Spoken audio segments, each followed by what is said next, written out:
Son las 9 de la mañana con 10 minutos, atentos a lo que está pasando en la actualidad, como siempre aquí en lo que es nuestro programa y particularmente esta primera parte donde tenemos nuestro panel, donde tocamos estos temas de actualidad. Y uno de los elementos que vamos a poner ahí para la conversación tiene que ver obviamente con las listas parlamentarias, así que vamos a estar abordando eso en un instante, no sin antes saludar a quien ya está en conexión con nosotros, encargada de estudios del Centro de Pensamiento Rumbo Colectivo, Paula Castillo. ¿Cómo estás, Paula? Muy buenos días, gracias por estar conectada con nosotros.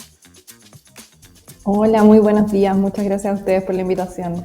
Oye, comienzo de inmediato contigo para entrar en el primer tema,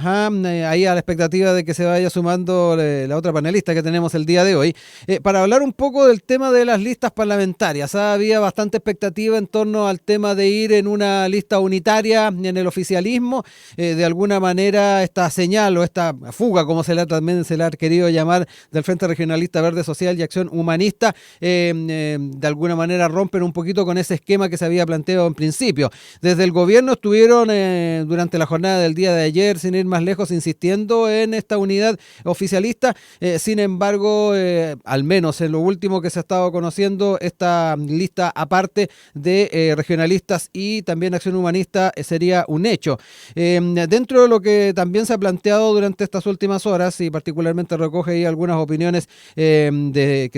están presentes en medios como El Mercurio o EMOL también, de las miradas que se han planteado desde estos partidos, se expresó que no nos podemos sentar en la misma mesa donde se nos apuñala por la espalda, es lo que consigna EMOL en una de las notas. Así los timoneles, Tomás Hirsch y Jaime Mulet de estos partidos confirmaron que se retiraban de las conversaciones para dar paso a una lista propia. Entre los argumentos estaba la poca cooperación y apertura de los partidos para distribuir los cupos. Es parte de la lectura que se está haciendo y aquí obviamente va a ser bien interesante ver cuáles son las proyecciones que se hacen en este escenario. Si uno miraba ciertos estudios, sondeos, uno de los mejores escenarios para el oficialismo era ir en una lista única. Hoy por hoy tenemos esta situación.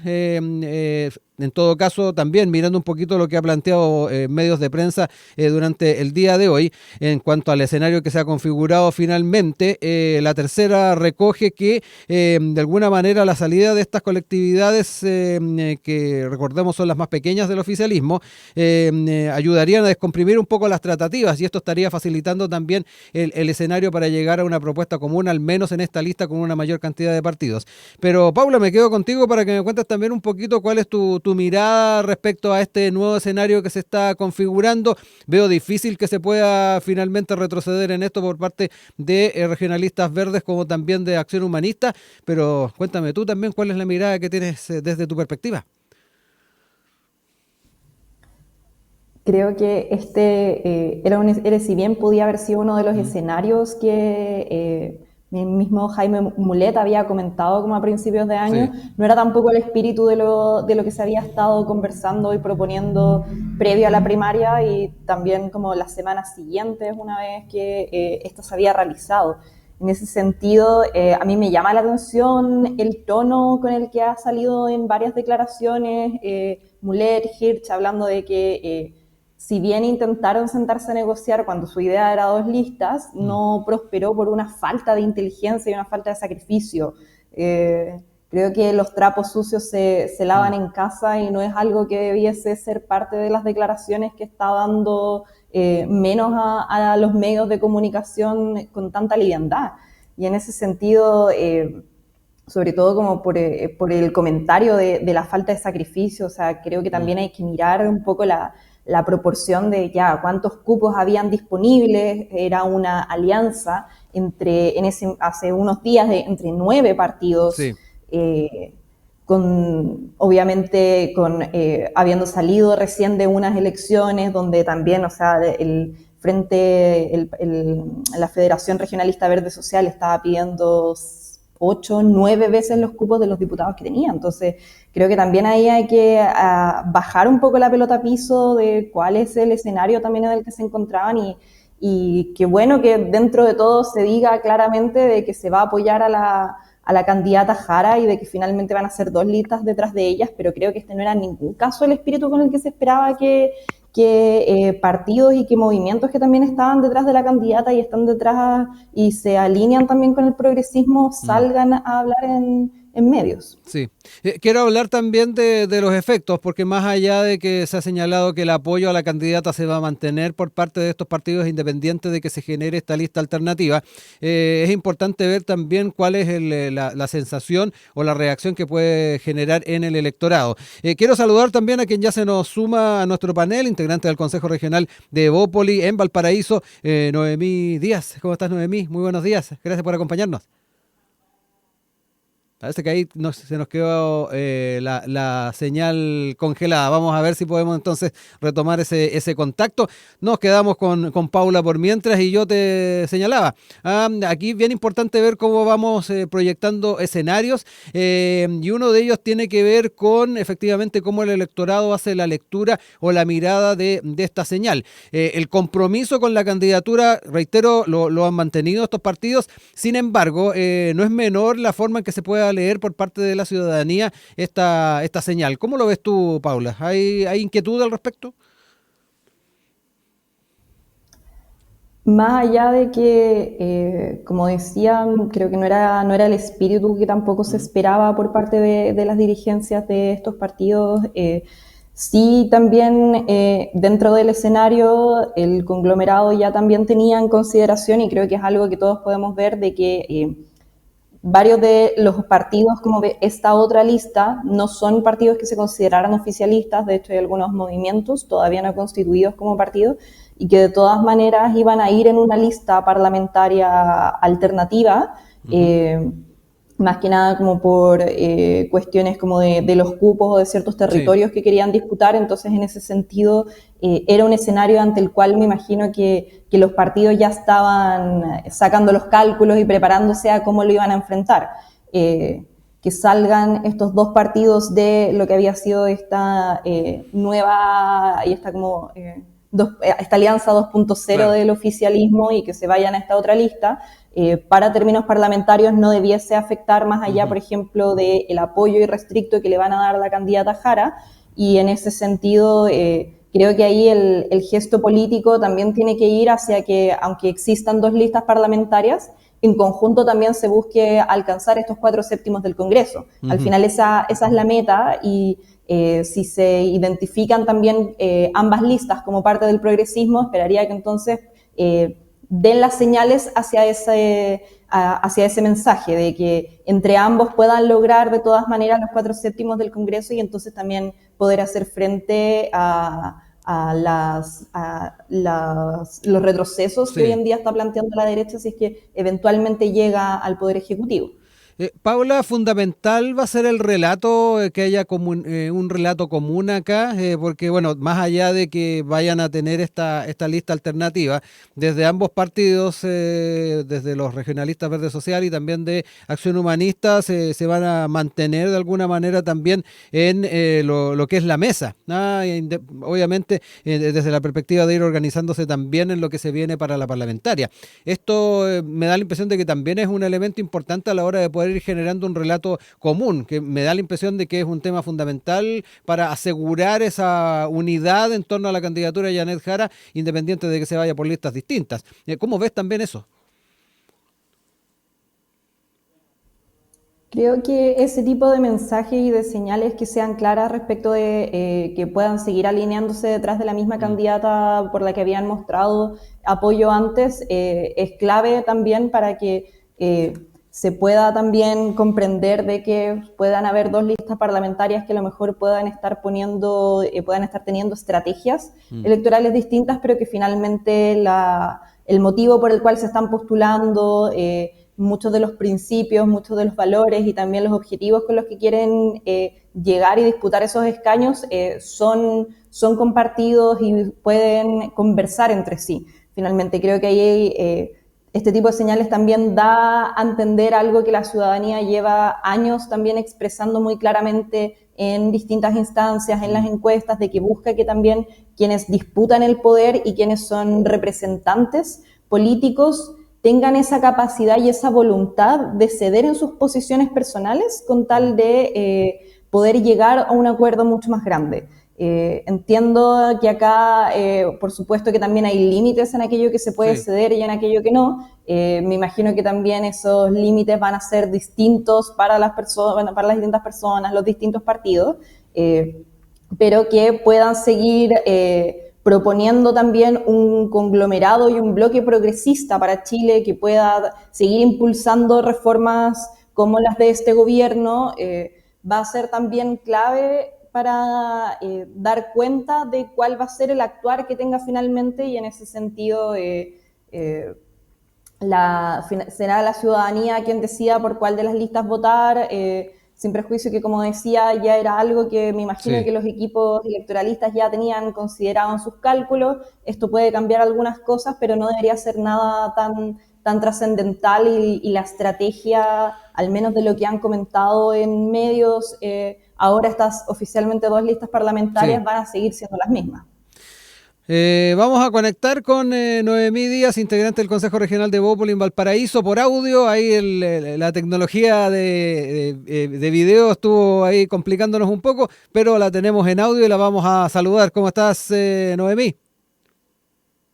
Hola, hola, ¿cómo están? Bueno, sí, esa es también la magia de los programas en vivo, un Sí. poco lo que acontece, esto de la conexión, de las Mm. tecnologías, no siempre nos favorece un poquito, así que ahí feliz también de poder conectar. La verdad en esto que he intentado conectar no he podido escuchar mucho ahí Sí. lo que estaban comentando, así que ahí ahora sí muy atenta a todo lo que se diga. Sí, oye, estábamos más que nada analizando con Paula estos escenarios que se puedan ir configurando con esta lista, esta segunda lista finalmente que surge en el oficialismo de mano de los regionalistas verdes sociales y Acción Humanista. De alguna manera también viendo las posibilidades de qué manera, ¿no? Efectivamente, esto no afecta a lo que va a ser además este paraguas mayor, que es la candidatura de Janet Jara. Y por otro lado, también la lectura que se puede hacer del relato que venga de la mano de aquello, independiente de que se vaya con listas distintas. Quiero ir contigo en ese sentido, Noemí, para analizar un poquito también desde tu perspectiva, que al menos en tu mirada, qué puede significar para el oficialismo este hecho ya de ir con una lista. Y yo le planteaba también a Paula que en un principio los sondeos o los distintos análisis que se hacían en cuanto a un éxito del oficialismo en una campaña o en la campaña parlamentaria tenía el factor de lista única un elemento bien importante. No sé si esto se relativiza, me quedo contigo para también conocer un poquito tu visión de lo que se viene, al menos desde la perspectiva de la vereda del frente, cómo lo están mirando ustedes al oficialismo con estos hechos. Bueno, ahí saludar a Paula también, comentarles que la verdad yo esto lo veo netamente como un tema político electoral en donde yo considero también de que Acción Humanista y el Frente Regionalista Verde Social lo que están haciendo, siento yo, es también poder plasmar un poco lo que son sus convicciones y a lo mejor en esta segunda lista poder demostrar ciertos matices con los demás partidos en caso de que hubieran ido por lista única, porque ahora Ujú. bien, Jaime Mulet también indicó de que esta va a ser una segunda lista que igual va a estar apoyando la Claro. candidatura de Janet Jara, entonces ahí como que tampoco hay una diferencia tan fundamental, pero sí siento que será una ventana en donde podrán mostrar ciertos matices y ver también si es que estos partidos también lograr representatividad y poder también seguir eh, demostrando también qué proyecto político y qué es lo que le ofrecen también al país. Ahora también desde la oposición, esto siento que a lo mejor equipara un poco a lo mejor las Mm. posibilidades de lograr un Congreso que esté equiparado. Esto porque, bueno, se sabe que en la oposición no vamos en una lista Exactamente. única, lo cual para mí no es problema, porque siento que como militante de Bópoli hubiera entrado realmente en un conflicto si hubiéramos estado en lista única con republicanos, el Partido Nacional Libertario y el Partido Social Cristiano, porque efectivamente nosotros no compartimos convicciones, y así como también lo dijo nuestro presidente de Bópoli, no compartimos tampoco todos nuestros principios, por lo cual ahí tampoco hay eh, una problemática tampoco de que en la oposición no vayamos lista única. Así que la verdad yo lo veo más bien como una oportunidad también de que las personas puedan también escoger a los candidatos que sientan que los representan de mejor manera y siento efectivamente que esto es netamente un tema de conveniencia, a lo mejor de poder plasmar también las distintas convicciones. Paula, aquí Noemí nos plantea el tema de oportunidad, oportunidad a la hora de ir con diferentes apuestas y diferentes listas, tanto en el oficialismo como también en la oposición. ¿Cómo ves también esa reflexión? Creo que de todas maneras no es comparable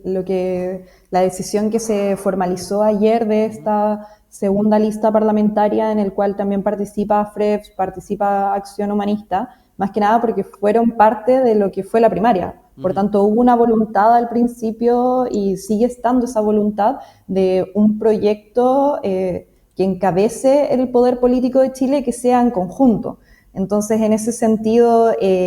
esa voluntad de trabajar en conjunto estuvo en la mesa desde el principio y claro, por eso planteaba al principio que me parece curioso y que es algo que va a haber que también, que creo que todos deberíamos darle una vuelta a por qué ese criterio cambia con las parlamentarias y se decide hacer algo distinto de lo que se venía haciendo los últimos meses. O sea, con los partidos de los que al parecer ahora quiere diferenciarse Mulet, fueron los mismos con los cuales él fue a una primaria hace un par de meses. Entonces, me alegro que siga adelante como con la voluntad de sostener el compromiso que tiene con la candidata Janet Jara. No obstante, creo que eso no es comparable con este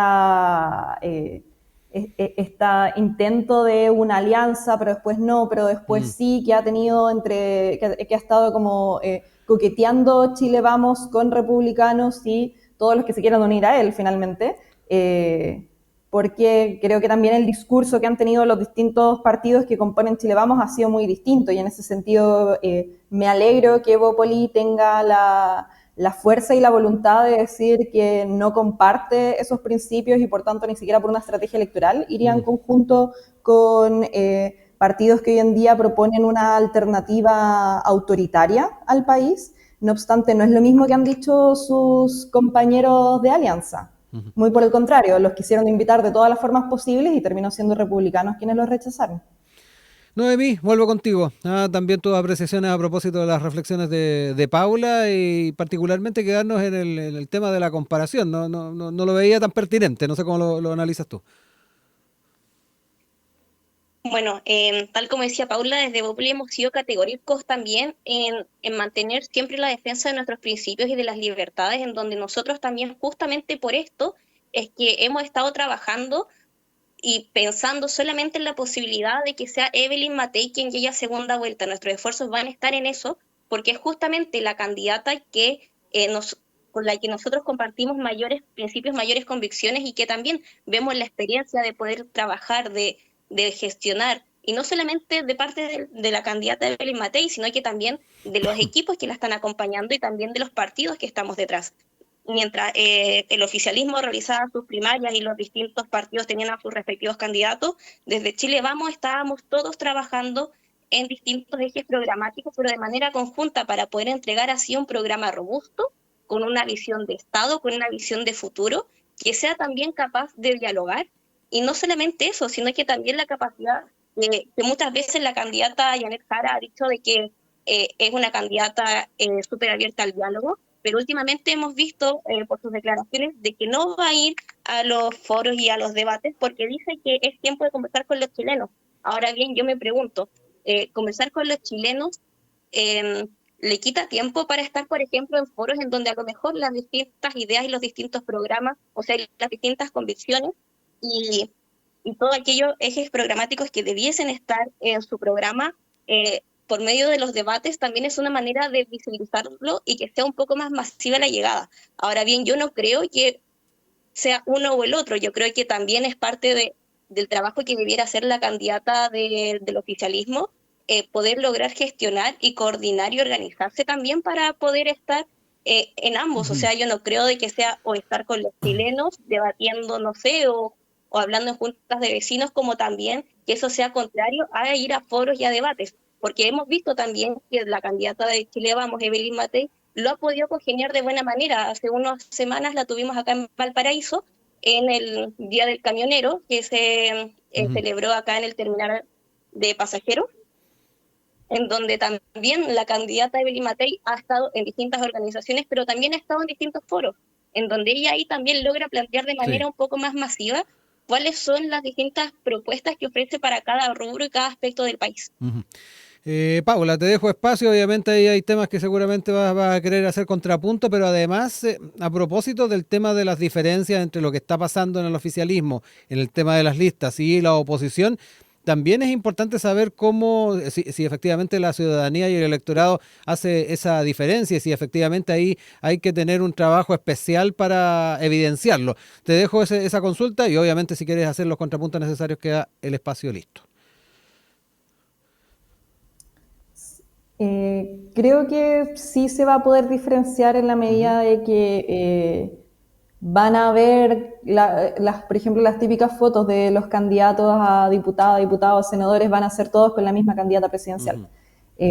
Por tanto, en ese sentido, incluso si bien esta lista parlamentaria, antes de que se sumara FREPS y Acción Humanista, de por sí no se consideraba oficialista, no era parte de los partidos del oficialismo, pero ya estaban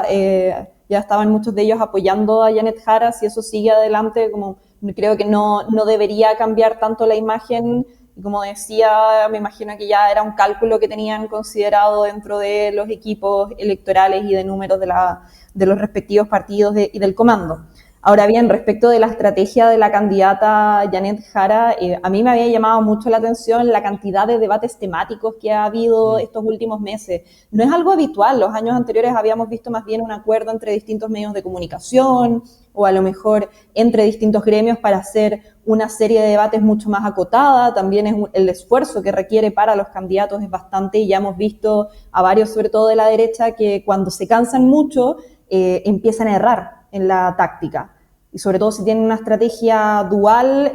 no les ha ido bien. Entonces, en ese sentido, creo que me llama la atención que la derecha siga insistiendo en un ritmo de campaña que implica una serie de debates temáticos, casi que tecnocráticos,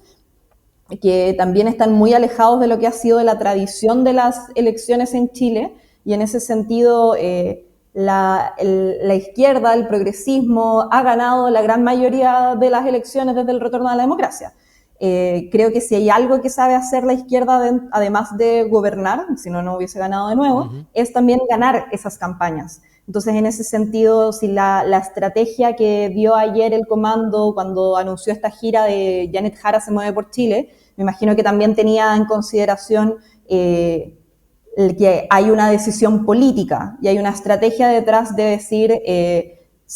donde se tiene que hacer la campaña no es en un debate, no es solamente en redes sociales, eso es un apoyo de un mensaje que ya se tiene que estar dando, pero eso se da persona a persona, se da directamente con las comunidades, con los trabajadores, los emprendedores, los jóvenes. Entonces, en ese sentido, la campaña no es más que hacerse para un cierto gremio, para un sector político, incluso para una universidad, se tiene que hacer para la totalidad de las personas, y en ese sentido eso es algo que desde el progresismo creemos que se hace en la calle, se hace en la feria, se hace con el flyer y hablando uno a uno. Voy nuevamente contigo, Noemí, para ir cerrando este bloque. Te dejo ahí el espacio para ir cerrando ideas. Sí, bueno, ahí para ir cerrando también, justamente lo que comentas, Paula, es sumamente importante también que los distintos candidatos puedan asistir también a estos debates, que son un poco más, por así decirlo, temáticos o que van atendiendo a cada materia, porque entendamos también que, por ejemplo, vuelvo al caso del ejemplo acá de el Día del Camionero o el debate que se realizó por temas de minería en el sur respecto al salmón, etcétera. Lo que vemos también es que son los intereses de las personas los que ellos también necesitan conocer cuáles son las propuestas de los distintos candidatos. Entonces, yo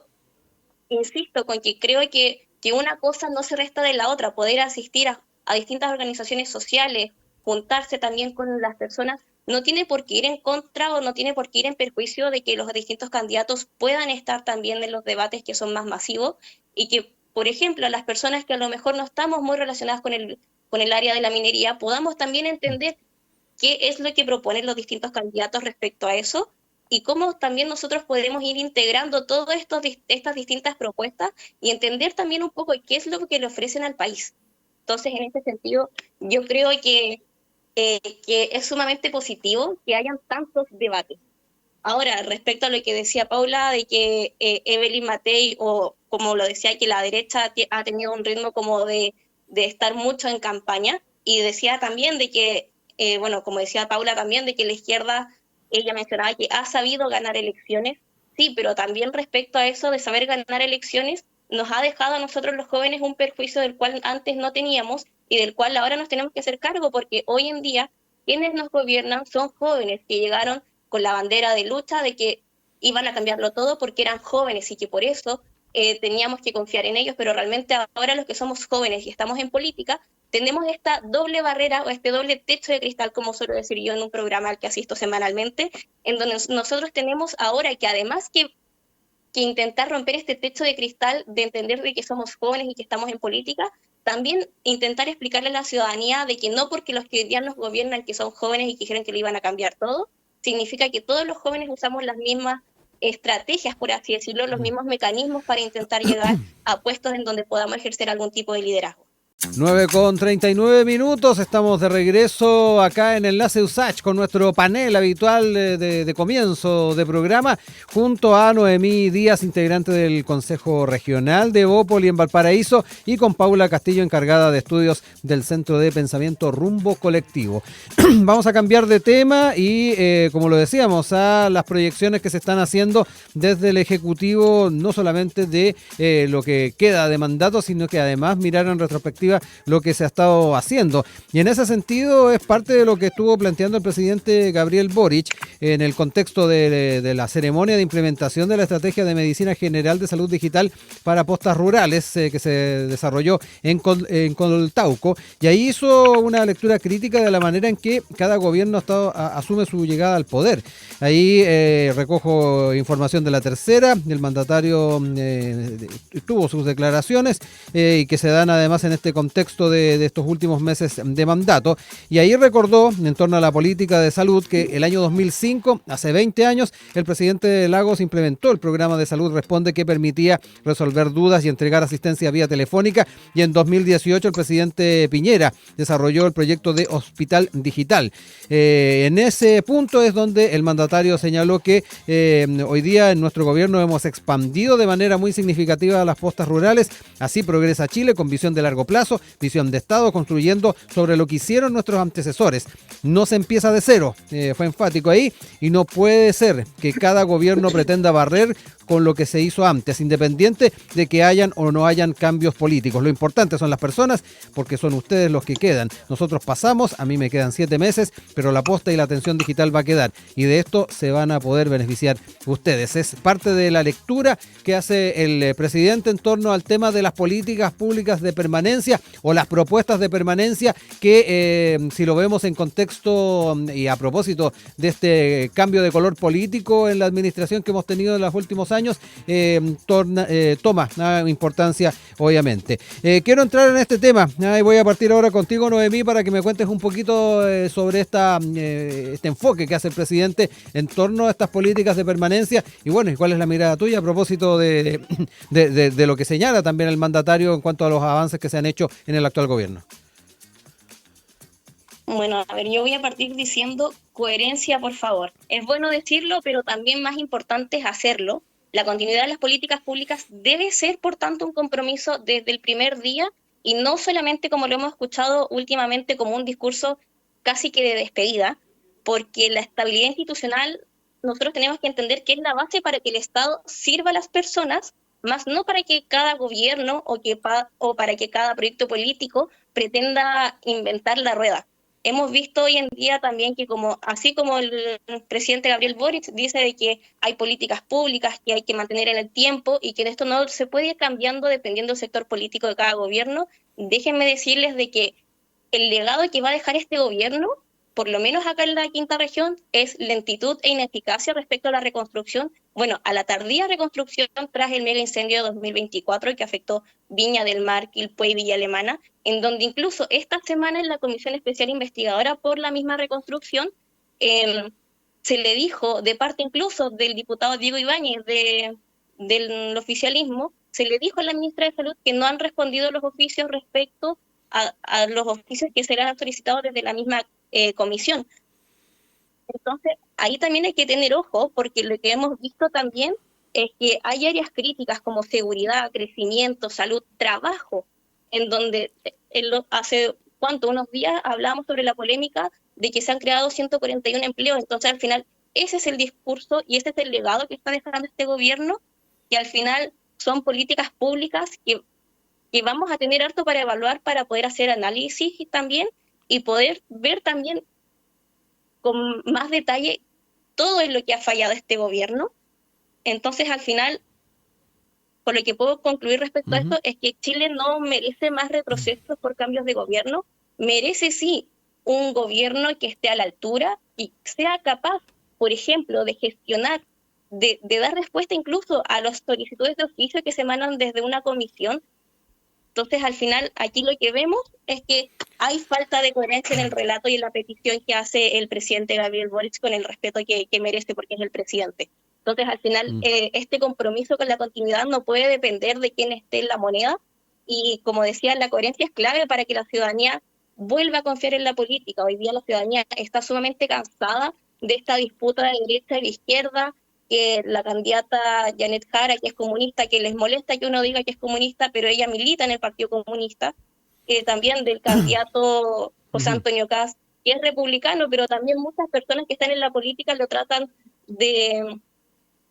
nazi. Entonces, al final, si la candidata Janet Jara es comunista, digamos que el candidato José Antonio Kast es republicano, y efectivamente la gente hoy en día está cansada de esta disputa de los extremos. Entonces ahí también aprovecho de decir que la opción que representa también a un sector de centro es la candidata Evelyn Matei, que durante todo este tiempo ha sido sumamente firme, ha sido también coherente en todas las propuestas que se ha hecho y también en los debates. Te doy la palabra ahora, Paula. Obviamente abordar un poco lo que fue esta alocución del presidente, también de alguna manera comentar algunos de los apuntes que hacía de alguna manera en su alocución Noemí. Y particularmente el tema de la coherencia, que lo dejó, o particularmente estuvo bien presente en lo que dijo recién. Tu mirada. Creo que solo puedo hacerme cargo de alguna de las cosas, considerando que creo que fueron muchos puntos los que tocó. Pero creo que los dichos del presidente Boric nos abren una conversación que yo imaginaría que en este minuto debería estar zanjado, debería haber a lo mejor un acuerdo político más transversal, pero veo que es necesario que nos sigamos comprometiendo con ello y que también llamemos a las autoridades a que, así como se ha demandado de que la política y que los políticos tengan tanto una vocación de mayorías, también tienen que tener una vocación de permanencia. ¿Y a qué es lo que me refiero con eso? No con que busquen estar indefinidamente en sus cargos, sino de que entender que todas las medidas que ellos impulsen, que todas las leyes que redacten, que voten, tienen también una vida o se espera que puedan perdurar en el tiempo. Y que por tanto, cuando existe una discusión respecto de qué medidas se van a tomar para un caso en concreto o qué políticas públicas se van a impulsar para que sean lo que rijan de aquí en adelante, no sea una estrategia de corto plazo pensando en mandatos de 4 años o incluso 2, si pensamos que el primer año puede ser de instalación y el último más bien como de despedida, sino de poder mirar y entender el proyecto político como algo que va más, algo de largo plazo, algo que va mucho más allá. En ese sentido, de hecho, hace muy poco lo conversábamos bastante con otros centros de pensamiento en el marco del Festival Democracia, con lo de la Cumbre de Presidentes, de que es algo que también la ciudadanía extraña mucho, y que representa hoy en día también un desafío para los políticos actuales, de que no se trata solamente que propongan cosas que vayan a ver resultados en sus propias administraciones, sino que también se busque entender que son parte de una tradición que va mucho más allá y que también son políticas de Estado que van a perdurar en el tiempo y que probablemente sus resultados no se van a ver al tiro y que van a requerir también de una serie de medidas, una tras otra, hasta que finalmente se logre cambiar una situación estructural, por ejemplo, o algo que también requiere de un desafío y de una coordinación entre distintos actores. Y creo que en ese sentido, quien sea que sea el presidente o la presidenta de la República es quien más tiene la autoridad para poder hacer un llamado como ese. Y en ese sentido creo que no es algo que debiésemos reprochar si es que el presidente es o no de nuestro color político, porque se trata ya no como la persona que llega al gobierno, sino que también quién es el jefe de Estado. Y en ese sentido también entendernos parte de una tradición institucional mucho más grande que eso, que un presidente de izquierda pueda destacar tanto los logros de la centroizquierda como de la derecha, es también lo que uno espera y lo que todos deberíamos esperar de quienes aspiren a ser presidentes o presidentas. Entramos ahí, Noemí, en el tema del cortoplacismo con que muchas veces se ven las propuestas o se establecen las propuestas, más aún cuando estamos en contextos electorales. Te quiero dejar también la palabra para entrar en aquello a propósito de la reflexión que hacía Paula, y quiero además agregar otro elemento. ¿Cuán importante puede ser también el realizar un esfuerzo en torno a la modernización del Estado a la hora de pensar en efectivamente tener mejores resultados en cuanto a políticas públicas de permanencia? Eso lo dejo ahí también sobre la mesa porque ha estado harto en el debate en el último tiempo. Noemí, te escucho. Sí, bueno, antes de iniciar con lo que Sí. mencionabas recién, no puedo dejar pasar de que, tal como decía Paula, la verdad no es solamente un desafío para los políticos actuales, como ella mencionaba, sino que también es un compromiso que las nuevas generaciones que están entrando en política, de aquellos jóvenes que hoy en día están en distintos partidos políticos, transversalmente me refiero, y Ujú. aquellos que hoy en día también están, por ejemplo, ejerciendo cargos de representación estudiantil, tengan también este compromiso con entregar un liderazgo estable,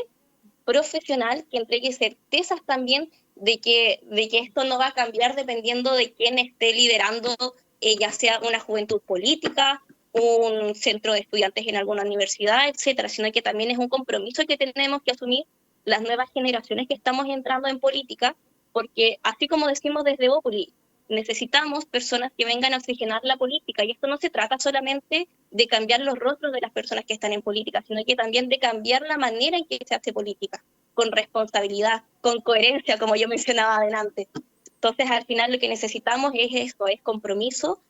también de todos aquellos jóvenes que hoy están en política, y que también aprovecho a hacer un llamado de que se sumen, de que siempre estar en política, de poder generar una opinión, de estar en un debate, incluso si es que la persona con la que estás debatiendo no comparte tus mismos principios, tus mismas convicciones, es sumamente válido, porque las legítimas diferencias son las que enriquecen el diálogo. Y ahora, entrando en materia de lo Sí. que decías, bueno, desde Bópoli siempre hemos sido una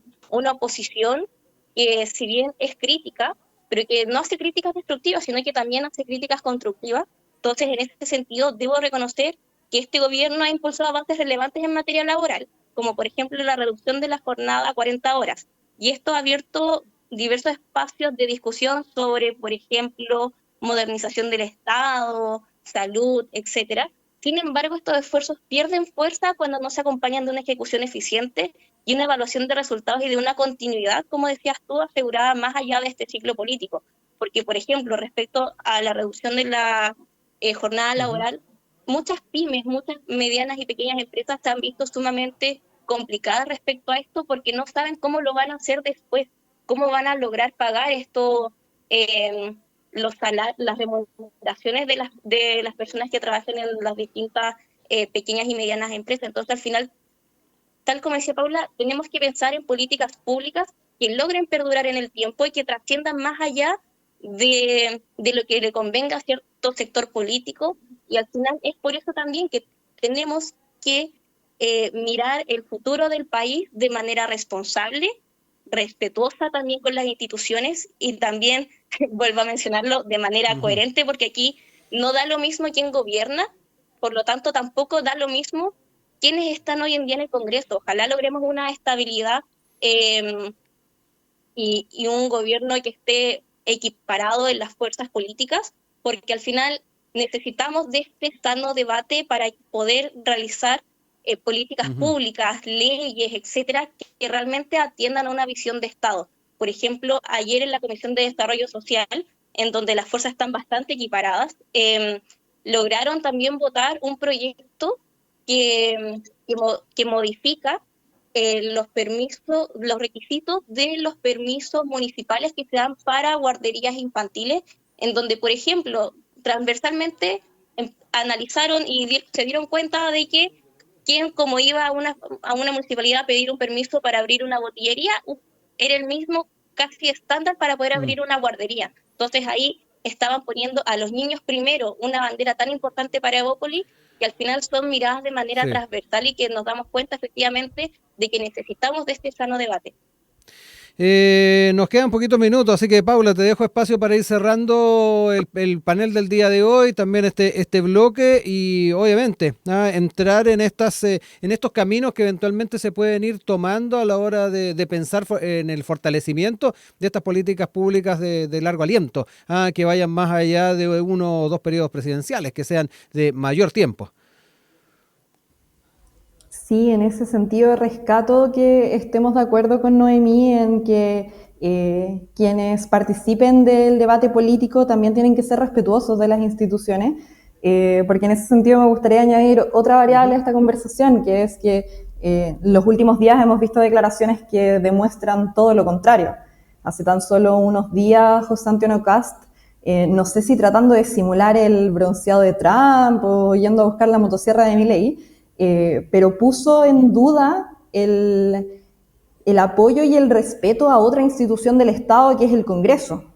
Puso en duda y en una legítima duda de cuál es la importancia que representaría para él que hoy en día se está presentando a candidato de la República, y en ese sentido a mí me parece curioso si es que lo contrastamos también con su experiencia laboral, porque él fue parlamentario durante 16 años.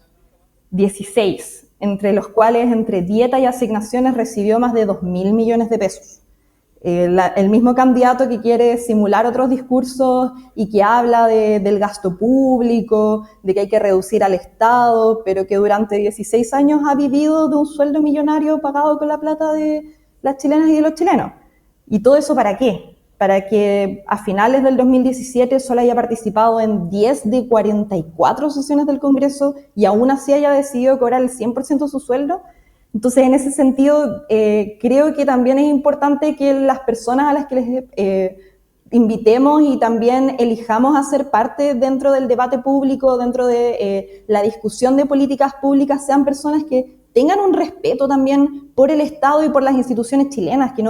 no quieran estar pasando por encima de ellas, que no quieran reducirlas a su mínima expresión, que no vean al Estado como un cajero automático, sino que por el contrario demuestren esa capacidad y esa voluntad de llegar a acuerdos transversales, de poder trabajar tanto con los de su sector como con los del otro, y que eso fue, por ejemplo, con lo que se logró reformas históricas como la reforma previsional, como la reducción de la jornada laboral, como el aumento del sueldo mínimo, que fueron todas, de hecho, leyes a las cuales Kast se opuso. O sea, se opuso hasta la ley Cholito. ¿Cómo vaya a estar en contra de la tenencia responsable de mascota? Entonces, en ese sentido, también creo que el llamado que debemos hacer de forma transversal es a que el debate público tiene que ser con respeto de la tradición y de las instituciones chilenas. Y relativizar la importancia del Congreso o poner en duda o incluso abrir la posibilidad de saltarlo para poder gobernar, más allá de las facultades que pueda tener un presidente por la potestad reglamentaria, no es algo que deba ser admisible en democracia. No me queda más que agradecerles. Noemí Díaz, Paula Castillo han estado con nosotros en el panel del día de hoy. Que estén muy bien, que tengan buen fin de semana, porque ya estamos con este fin de semana largo, así que un abrazo, que estén muy bien.